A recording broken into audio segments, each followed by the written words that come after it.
and welcome to my Euro Girl Summer Knitters Edition vlog. Come along as I share the first part of my trip to London and then Amsterdam, Bruges, and Paris. For each city that I visited, I'll share a little bit about my favorite sites and eats, sometimes where I stayed, and of course I will share all the information on the yarn stores that I visited as well as the yarn I bought. I'll also try to include the prices and what the price that I purchased it at, the equivalent in US dollars, and what the price would be if I bought this yarn in the US. Yeah, I think that's all the relevant information. Without further ado, let's head to London.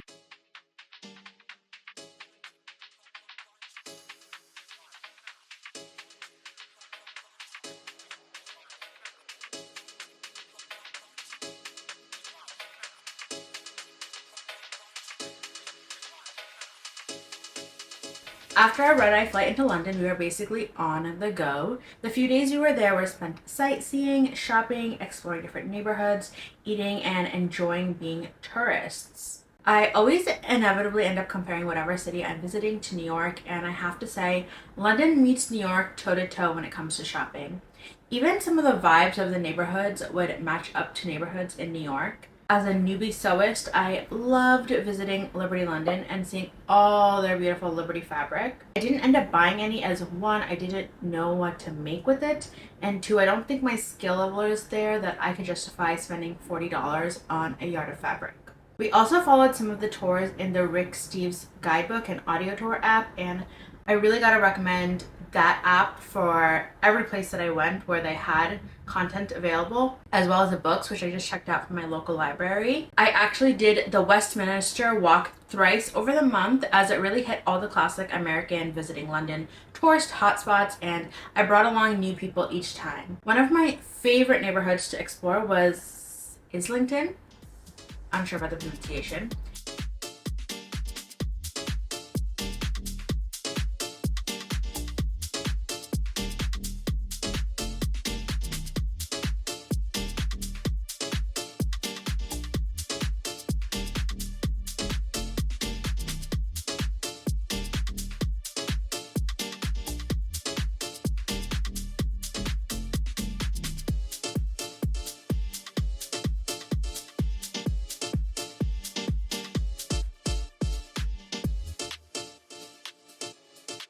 It wasn't in any of the guidebooks I read, but I would definitely love to stay in the area again to explore it more. It has such a charming neighborhoody vibe with a lot of cozy bakeries, cafes, vintage shops, and restaurants.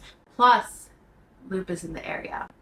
The yarn store lived up to all my expectations. They had 2 floors of yarn, notions, tools, accessories. I really appreciate how they have all their yarns listed on their site, so I already had a general idea of what I wanted to purchase. I was also able to compare pricing beforehand, and while a lot of the commercially dyed yarn I was interested in was cheaper than if I bought it in the US, I knew there were some other stores in London where I could get those same yarns for an even larger discount. There I bought 2 skeins of yarn in this Orkney Angora base that is 50% wool and 50% Angora. It came in a bunch of colors, but I stuck to 2 more neutral shades. The yarn is really soft, and I believe it will be my first time knitting with Angora. I'm hoping that the 50% wool content will make it sturdier than 100% Angora yarn. I also got these super sharp darning needles and a needle threader I saw at checkout. I realized I don't really even know how to use it, but it was so pretty I could not resist. Our hotel was also close by. We stayed at the N London, and it was honestly one of my favorite hotels of this trip. The room was really spacious and clean, as well as the bathroom. The one thing I remember when I visited London, the one other time when I was, I want to say like elementary school, middle school, was that the hotel room was so small. If you're staying in any major city, the hotel rooms tend to be small, right? Food-wise, we took an opportunity to visit as many grocery stores as possible. I love grocery shopping, and honestly, visiting them are a highlight of my trip to the UK. 65 pence. That's so crazy. We also ate at a lot of bakeries, I drank a lot of chai, and there were zero flops.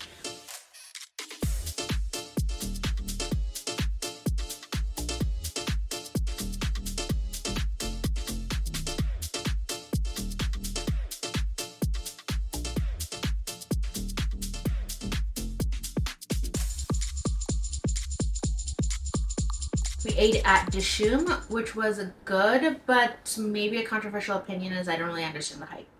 It was yummy, but I don't think it was anything extraordinary or worth the 1.5-hour wait for a table. And when I go back to London, it's not really my first choice to visit because there's just so many other Indian places that were interesting to me too. We also ate at Jikoni, which was Indian fusion, and it had that something different, that je ne sais quoi that I was kind of expecting from Dishoom after hearing so many rave reviews for years. I also made it to my first London museum this leg of the trip, the Victoria and Albert Museum. It's open late on Friday night, so it was a perfect pre-dinner activity. They had a lot of material culture, including textiles, which of course appeals to me as a knitter. I came back here 2 more times later in my trip, as it was one of my favorite museums in London, plus it is free, like most of the museums in London. After London, we took the Eurostar to Amsterdam.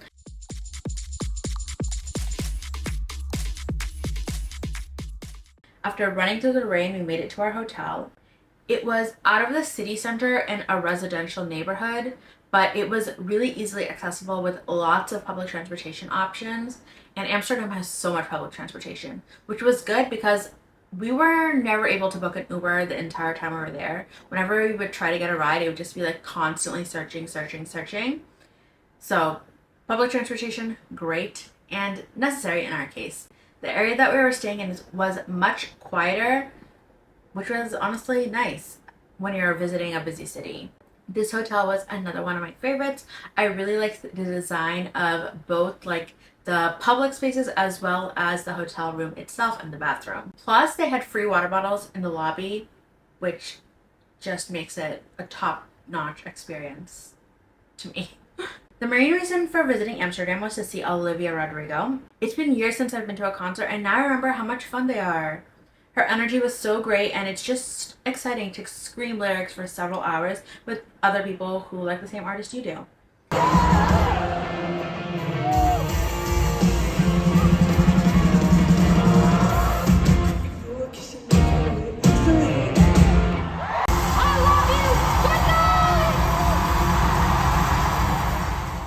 The rest of our time in Amsterdam was spent similar to our time in London, aka exploring its different neighborhoods and trying as much local food as possible. Like I said, the public transportation there was extensive, and overall it's a very walkable city, both in the city center and in the more outer neighborhoods.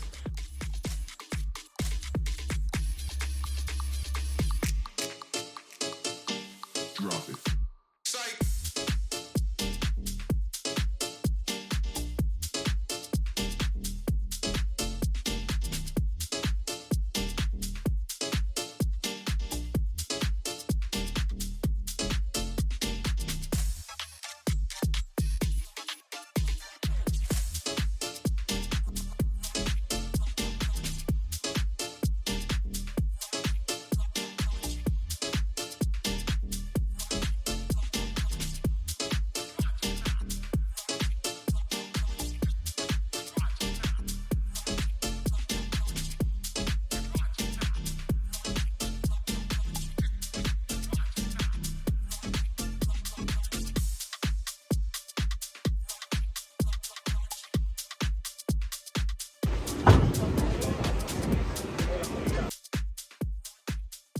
We also took one of those touristy canal cruises one day, which was not only filled with fun facts, but also a nice break because we were bone tired after the concert.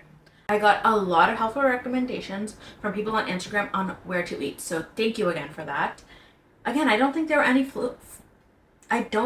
any flops food-wise in Amsterdam. Everything was so good, and I didn't really know anything about Dutch culture before, but now I'm totally interested in trying even more Dutch food.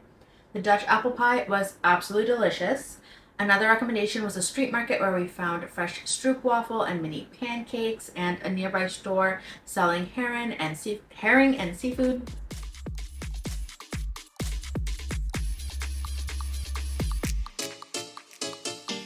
Drop it.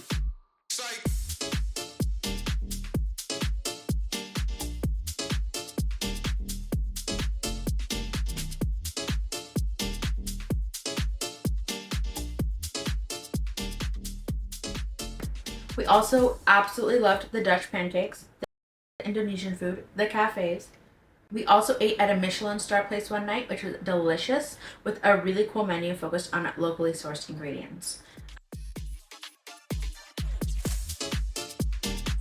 Another night we stumbled into a restaurant to escape the rain and had a really delicious meal that focused on modernizing, I guess, classic Dutch foods. We sat at the bar and had a really lovely time watching the chefs work their magic, and they even gave us some free extras.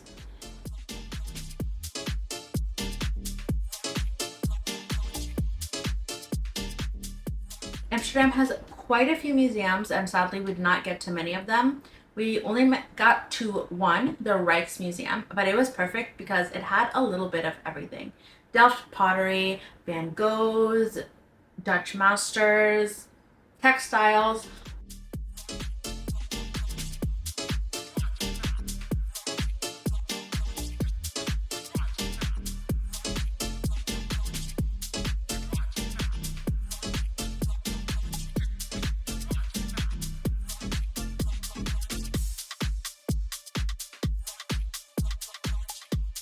Another thing Amsterdam had a plethora of were vintage shops. We had a few stores saved on our map, but honestly just walking through some of the neighborhoods like I want to say it's Jordan neighborhood, we just walked in, found so many vintage stores that we just walked into and browsed. There were 3 yarn stores I had initially wanted to visit to Amsterdam. Alas, I could only make it to 2 of them. Technically, I think I walked in front of all 3 of them, but the opening times and stuff just didn't line up with my sightseeing and food eating itinerary. First yarn store I visited was, of course, Stephen and Penelope. If you are part of the online knitting world, there's a good chance you have heard of Stephen West and West Knits. He also has a store in Amsterdam that is just as fun and colorful as his designs. There's so much fingering weight yarn here, commercially dyed and hand-dyed, which makes sense as he's known for his shawls, and it would be the perfect place to shop for making one of those shawl patterns. I personally was interested in their bicycle wool, which is their in-house brand of merino yarn, non-superwash, fingering weight, and it comes in a ton of colors. It was really hard to narrow down the colors, but I eventually got these 2. I do low-key regret not getting more because these colors are so good, and it's quite expensive to ship to the US, but sometimes you just have to be a responsible adult. Also, right next door, there was a really, really beautiful fabric shop that a few people also recommended, but alas, both times that I was in that area, the store was closed. I think one day was too late, and one day it was the one day of the week that they were not open. But hopefully on my next visit to Amsterdam at an unknown point in the future, I can visit when I'm a better sewist too. This second yarn store I visited was De Afstap. The store was compact but packed with yarn. My visit was super short as I was on the way to the train station with my suitcase. Anywho, they had a ton of woolly wools, which is obviously where my heart lies. They also had so many Fair Isle samples and a whole lot of books, and I think they also had a really good selection of knitting needles and notions. What caught my eye were the Marie Wallen wools. Marie Wallen yarn that is technically wool. They had the fingering weight yarn as well as the new Aran weight yarns. And it's kind of funny that I went to 6 or 7 cities in the UK and I could not find any Marie Wallen yarn, but I was able to get my hands on some in Amsterdam. Even though it is named Aran, I really don't foresee myself having a problem knitting this at a DK weight gauge. I also forgot to mention that all the yarn that I'm buying throughout my trip, I plan on putting together into a DK weight colorwork project yet to be determined. So after Amsterdam, my friend went home and I was traveling solo internationally for the first time in my life, which was a little bit scary, but mostly a lot of fun and has given me the inspiration to do it more in the future. My first solo spot trip was to Bruges in Belgium. I took a few trains and then a bus to get to my hotel, which was in the center of historic Bruges. Oh my god, it is one of the most beautiful cities I've ever visited.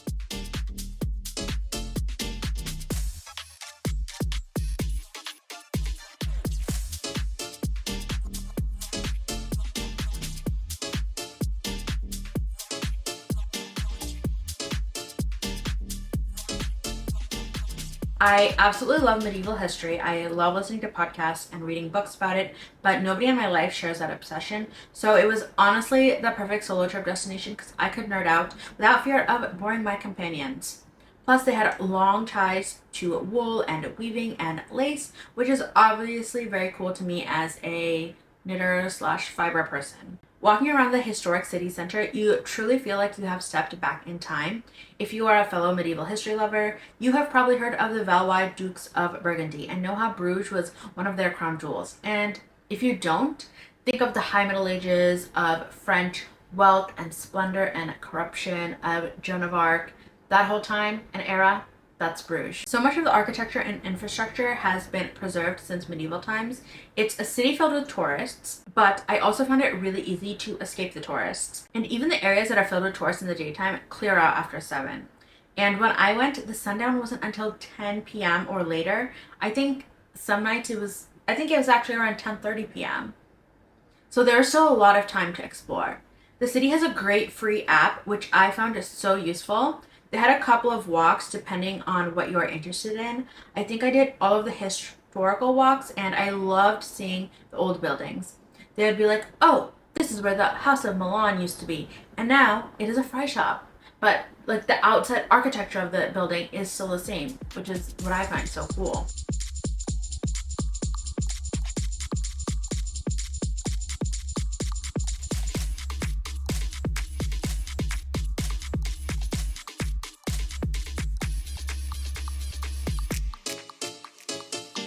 Drop it.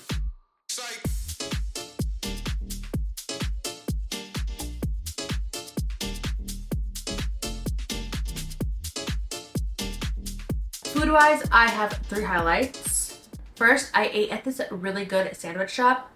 I kind of went to it because on Google Maps they had like a little pink bow next to their name, which I found was really cute.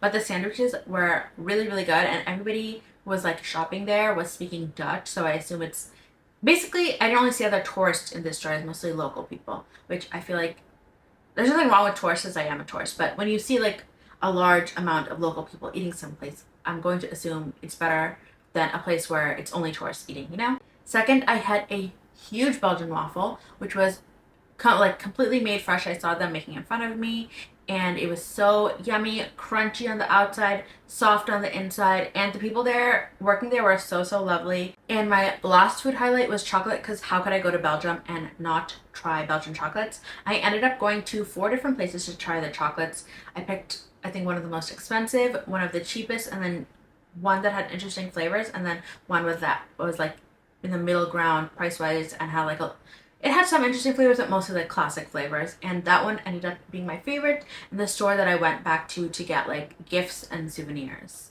Honestly though, none of the chocolate that I tried was bad. That was just the favorite of what I tried. As far as yarn shops go, through Googling, I did find a few. However, I wasn't really sure based off like the photos that were available if they were all actually yarn stores, if they were all actually open. But ultimately I landed on one, which was 100% a yarn store, so that's the one I went to. I might have said this already, but I do not know how to speak Dutch, and it's very different from English, so I also don't know how to pronounce the words in Dutch. So I cannot pronounce the name of the store, but it will be on the screen. One really good thing about Bruges, because of their history, they speak both French and Dutch there, and most people also spoke English, which is handy if you are like me and you know nothing about Dutch, your French is terrible, and you primarily speak English. Anyway, this yarn store technically was in the middle of the city center, but it wasn't in the touristy part of the city center, so it was a really nice scenic walk to get there. They had a lot of acrylic yarn in really fun colors and interesting bases, predominantly from a brand I had never heard of before called Penguin. They also had a lot of fildar yarn, acrylic cotton and wool, and they had some more luxurious yarns from La Mana. There was wool and mohair and alpaca, and wow, some of their alpaca bases were so soft and nice. I could see them working as a nice mohair alternative. The cool thing about this store, and what my favorite yarn stores tend to be, is when they offer something for every budget and preference. So they had something more affordable and like acrylic yarns to something more luxurious and wool and mohair and alpaca. I bought a skein of this La Mana Shetland wool for my to be determined colorwork project, and a skein of Regia tweed sock yarn, which I shared in my last knitting podcast, as I've already knit them into a pair of vanilla socks. I do have quite a bit left over though. I bought this yarn for around €8 and it cost $20 in the US, so I consider that a great deal. And before I headed back to the UK for the second half of my trip, there was one last stop, which was Paris. From Bruges, I took a train to Brussels and then another train, or the Eurostar I should say, to Paris. Okay, this may sound a little bit silly, but before going to Paris, I was a little bit freaked out because I feel like I've been seeing so many like YouTube videos and TikToks and Reels saying like Paris is so dangerous. Like if you go there, you will be pickpocketed, you will be targeted, your phone will be stolen. I'm not saying that there are not pickpockets, and I'm not saying that you should not be self-aware, because you absolutely should be. I just don't think it is as scary as the internet led me to believe. My hotel was in the 14th arrondissement, which was a little bit further away from the touristy things, but it was honestly a really lovely area. There are so many restaurants and bars near the hotel that I was staying at, which was Hotel Caban, and it was right next to a metro station, which was really handy. And yeah, even though it was residential, it wasn't like a overly quiet residential area. Like if I went out at 10 or 11, there were still people on the streets like eating and drinking, and the grocery store was still open, so that was nice. Unfortunately, the weather was miserable almost every single day.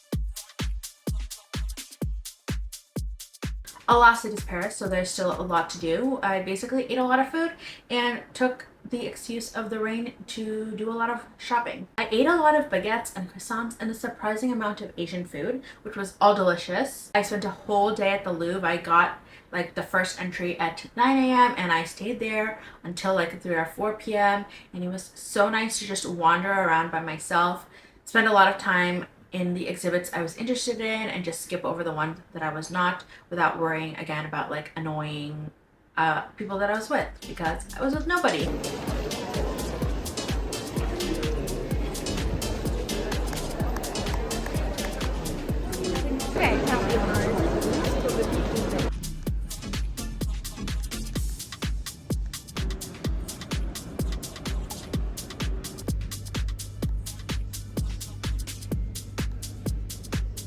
Now for the shopping, I think the two most interesting shopping things for me was, first, I had to go to a parapharmacy, which if you are a skincare lover, you've probably heard of the French pharmacy. The most famous one, I think, is City Pharma, but I didn't end up going to that because everybody on Reddit scared me, saying that it's so overly crowded and overwhelming. So I went to one that was in an indoor mall, again, which is also nice because of the rain. It was, let's see, Pharmacie du Forum des Halles. My lack of French accent, I apologize for butchering the language. It had so much stuff, and from the reviews I saw, the prices were maybe just a little bit more than City Pharma, which is known for having the lowest prices. Nevertheless, I got so much stuff there that it was just a fraction of the price it would be if I bought it in the US, and I think most of the stuff that I bought isn't even available in the US. So if you go to Paris, obviously go buy some skincare. And of course, I went yarn shopping. From my research, there's quite a number of yarn stores in Paris, and I will put like a list on screen of all the ones that I had found. Alas, I only ended up going to one of them, which was Lil Weasel, which was honestly the one that I was most interested in.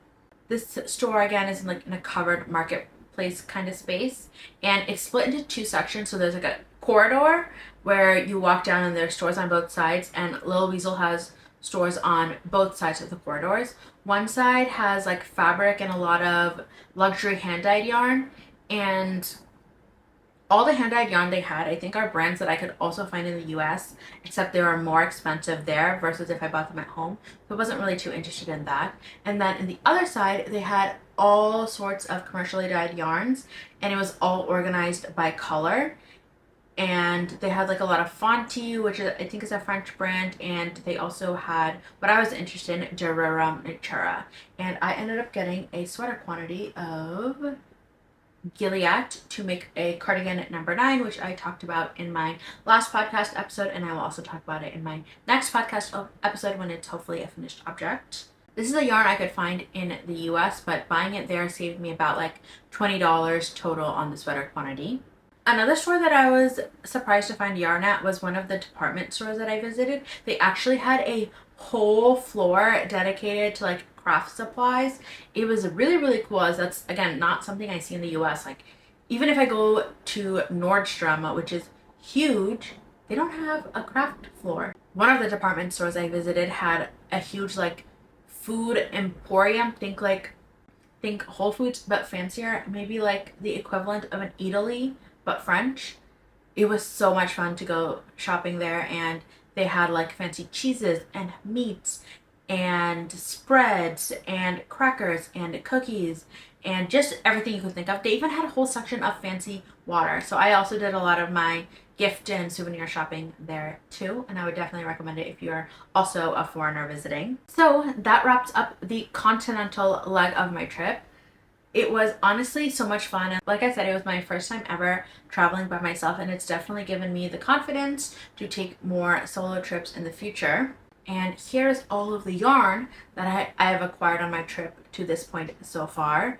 Like I said, the Durham Natura yarn has mostly been knit up, but I'm still undecided what I'm going to make with the other yarn. I do have some ideas in mind. I will share part 2 of my travel bloggy thing in a few weeks, where I went to London, Glasgow, Edinburgh, the Isle of Skye, Aberdeen, Birmingham, and back to London.